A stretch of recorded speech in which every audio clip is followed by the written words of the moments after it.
Hola, hola a todos, ¿cómo andan? Espero que estén bien. Bueno chicos, hoy les traigo un video que vamos a hablar sobre los tipos geométricos de las superficies articulares. ¿Sí? Es un tema en biomecánica muchas veces muy complicado al principio de entender, sí, porque ya es una clasificación que varía de la clasificación que se estudió en anatomía previamente. Bueno, con respecto al tema geométrico de las articulaciones, primero tenemos que hablar de los grados de libertad para poder entenderlas. ¿Qué es un grado de libertad? Es un grado en el que la articulación se mueve en un mismo plano y en un mismo eje. Por ejemplo, flexo-extensión, como estamos viendo en la pantalla, corresponde solamente a un grado de libertad, ¿sí? Por más que la articulación haga flexión hacia anterior y después extensión hacia posterior, independientemente de que sean dos movimientos contrarios, siempre se están moviendo en el mismo plano y el mismo eje. Eso significa un grado de libertad. Son los movimientos que se mueven en el mismo plano y en el mismo eje. También encontramos la abducción y la aducción, que en el mismo caso, ¿sí?, son movimientos que tienen un mismo plano y un mismo eje. Entonces, cuando hablamos de grados de libertad, recordemos que son movimientos con un mismo plano y un mismo eje. Por ejemplo, también tenemos la rotación interna y la rotación externa, que sería un grado de libertad. Entonces, hay articulaciones que tienen un solo grado de libertad, hay articulaciones que tienen 2 grados de libertad y hay articulaciones que tienen hasta 3 grados de libertad, ¿sí? Entonces, por ejemplo, la articulación del codo, vamos a ver que tiene un grado de libertad, que es por ejemplo la flexoextensión, y otras articulaciones, ¿sí? Vamos a encontrar como la rodilla, que tiene rotación interna y externa, y a la vez la flexoextensión, o sea que tienen 2 grados de libertad. Y luego hay articulaciones que tienen 3 grados de libertad, como por ejemplo lo es la articulación de la cadera, ¿sí? Tiene flexión-extensión, abducción-aducción, rotación interna y rotación externa, ¿sí? Así que hay articulaciones en el cuerpo humano que tienen hasta 3 grados de libertad, ¿sí? Una vez que tenemos en claro este concepto, vamos a pasar a la siguiente diapositiva. Bien, las formas geométricas entonces de las superficies articulares tenemos dos grupos. Tenemos las articulaciones ovoides y las articulaciones trocleares, ¿sí? Dentro de esta clasificación, primero vamos a hablar de las articulaciones ovoides, ¿sí? Dentro de las articulaciones ovoides vamos a tener una subclasificación. Van a ser ovoides modificadas y ovoides no modificadas. Las articulaciones ovoides van a ser aquellas que tienen en su articulación una superficie convexa y la otra totalmente cóncava, ¿sí? Como ya les dije recién, esta clasificación geométrica ovoidea también va a tener una subclasificación, ¿sí? Que en esto vamos a tener que repasar otra vez los grados de libertad de la articulación. La primera clasificación es la ovoide modificada y la segunda es la ovoide no modificada. La ovoide modificada son articulaciones que tienen una superficie convexa elipsoidea, ¿sí? No es tan esférica, es más que nada elipsoidea, y solamente permite 2 grados de libertad. Un buen ejemplo sería, por ejemplo, la articulación de la rodilla. Y otra característica por las que la podemos identificar es que son articulaciones del género condilia. En cambio, las ovoides no modificadas son articulaciones que tienen una superficie convexa totalmente esférica y que permiten en este caso 3 grados de libertad, ¿sí? Son mucho más móviles. En este caso, la clasificación móvil de articulación que pertenece a las ovoides no modificadas sería una enartrosis, como por ejemplo la articulación coxofemoral o la articulación glenohumeral en el hombro, ¿sí? Así que tenemos siempre que tener en cuenta tanto el género que pertenece a esta subclasificación como los grados de libertad que posee cada uno. Bueno, el subtipo de articulación ovoide, ¿sí? En este caso estaríamos hablando de la ovoide modificada, ¿sí? Vamos a ver lo que es la epífisis distal, que corresponde al fémur, ¿sí? Que va a poseer dos cóndilos que se van a articular con los platillos tibiales de la tibia. En este caso pueden observar que los cóndilos no son esféricos, sino que más bien tienen una forma muy elipsoidal. Y luego tenemos los platillos tibiales ligeramente cóncavos que se van a corresponder con estos cóndilos elipsoidales. Esta articulación va a permitir 2 grados de libertad que ahora vamos a ver en simulación 3D.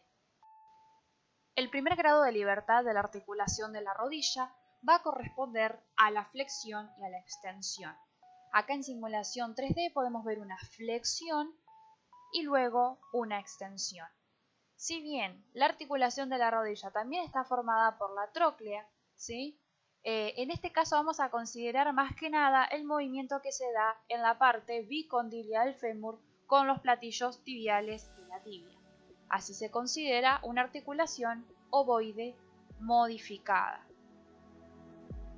El segundo grado de movilidad de lo que sería la articulación de la rodilla corresponde a la rotación interna y a la rotación externa. En este caso vamos a observar una rotación externa, como el pie se dirige hacia el lado externo y luego vuelve hacia la línea media. ¿Sí? Esto es una rotación externa y luego vuelve hacia la línea media. Para completar el segundo grado de libertad tenemos la rotación interna. ¿Sí? Es cuando el pie directamente se dirige hacia adentro acompañado por la articulación de la rodilla. Eso sería una rotación interna de rodilla correspondiente al segundo grado de libertad de lo que sería esta articulación ovoide modificada. ¿Sí? Recordemos que la ovoide modificada tiene 2 grados de libertad. ¿Sí? En este caso de la rodilla sería la flexoextensión y la rotación externa y la rotación interna.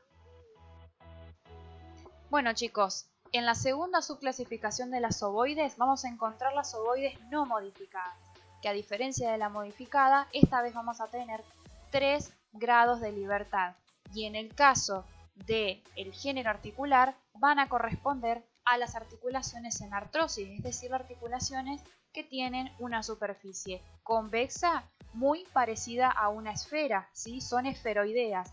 Por ejemplo, tenemos la coxofemoral, ¿sí?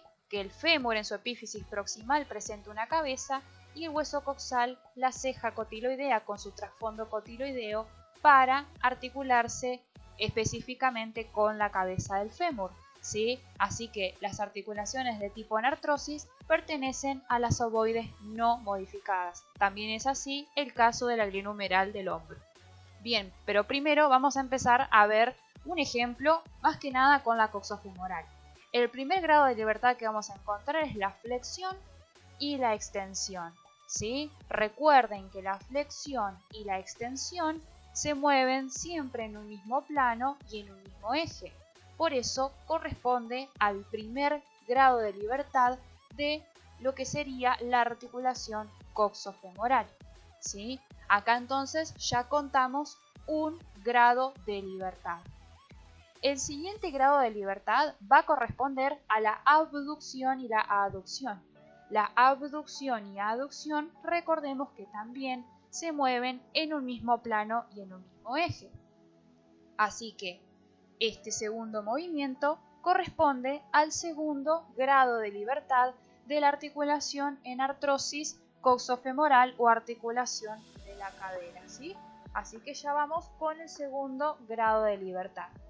Y por último, vamos a encontrar un tercer grado de libertad que corresponde a las rotaciones de cadera, ¿sí?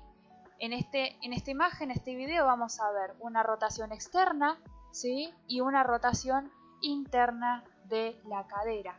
Este tercer movimiento corresponde a un tercer grado de libertad.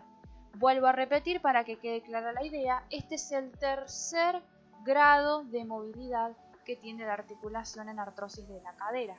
¿Sí? Las rotaciones se generan en el mismo plano y en el mismo eje correspondiente a los planos de rotación y eje de rotación, en este caso la articulación de la cadera. ¿Sí? Así que con este completamos el tercer grado de movimiento de una articulación ovoide no modificada. La segunda clasificación que vamos a tener con respecto a las geometrías de las superficies articulares van a corresponder a las sillas de montar, ¿sí? Dentro de esta clasificación geométrica de silla de montar vamos a encontrar dos subclasificaciones. Pero bueno, primero vamos a hablar de silla de montar, que corresponde a una superficie cóncava en una dirección y otra superficie convexa en la dirección contraria. Es decir, una superficie articular va a tener una silla de montar o una superficie troclear, como ya vamos a ver, y la otra le va a corresponder con la superficie inversa. En el caso de las articulaciones silla de montar modificada, que sería un subtipo, vamos a encontrar que poseen un solo grado de movimiento y en este caso son las de género troclear, ¿sí? Por ejemplo, la articulación del tobillo o la articulación del codo. Y en el segundo caso tenemos las sillas de montar no modificadas que permiten en este caso 2 grados de movimiento, ¿sí? Y van a pertenecer al género de las articulaciones de encaje recíproco. Por ejemplo, una articulación de encaje recíproco puede ser la articulación trapezo-metacarpiana del pulgar. Entonces, tenemos dos tipos de articulación en silla de montar o celar, ¿sí? Según su disposición geométrica. Recordemos que hay una que se mueve en un solo grado de movimiento y la otra se mueve en 2 grados de movimiento, ¿sí? Hay que aprender a diferenciar y prestar atención en qué planos y qué ejes se mueve la articulación. Bien, la silla de montar modificada, un ejemplo claro es la articulación cúbito humeral del codo, ¿sí? En realidad vamos a tomar la tróclea de lo que sería la epífisis distal del húmero en conjunto con la cavidad sigmoidea mayor del cúbito. Recuerden igualmente que funcionalmente el codo también tiene la articulación húmero-radial a disposición del grado de movilidad que tiene el codo. En este caso también participa en la flexoextensión.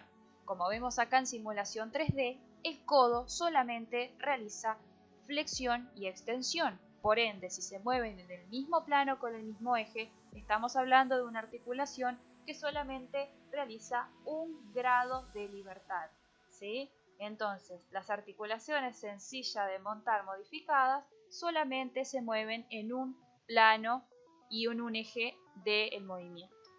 Luego tenemos lo que son las articulaciones en silla de montar no modificadas, que esta vez se van a mover directamente en 2 grados de libertad, ¿sí?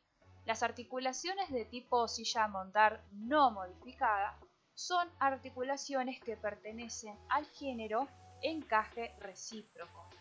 Un gran ejemplo que podemos encontrar sería la articulación trapezo-metacarpiana que pertenece a la columna del pulgar, ¿sí? Esta articulación va a tener la superficie articular convexa de parte de la base del metacarpiano y la superficie en silla de montar de parte del trapecio. En amarillo podemos ver la convexidad, ¿sí?, de lo que sería la base del primer metacarpiano directamente que se va a encajar, ¿sí?, a coaptar articularmente con esta porción que es la silla de montar del hueso trapecio, ¿sí? Bien, chicos. Entonces, una vez en claro los conceptos de que esta articulación es del género encaje recíproco, entonces sabemos ya que pertenece a una silla de montar no modificada porque presenta 2 grados de libertad. Ahora en simulación 3D vamos a poder observar, primeramente vemos una antepulsión, ¿sí?, y una retropulsión. La antepulsión, ¿sí?, es cuando la columna del pulgar se dirige hacia el plano anterior sobre la mano, y la retropulsión es cuando el primer metacarpiano se dirige a un plano posterior, ¿sí? Siempre se mueve el primer metacarpiano sobre esta silla de montar perteneciente al trapecio, ¿sí? Así que recordemos, este es el primer grado de libertad que posee la articulación trapezo-metacarpiana.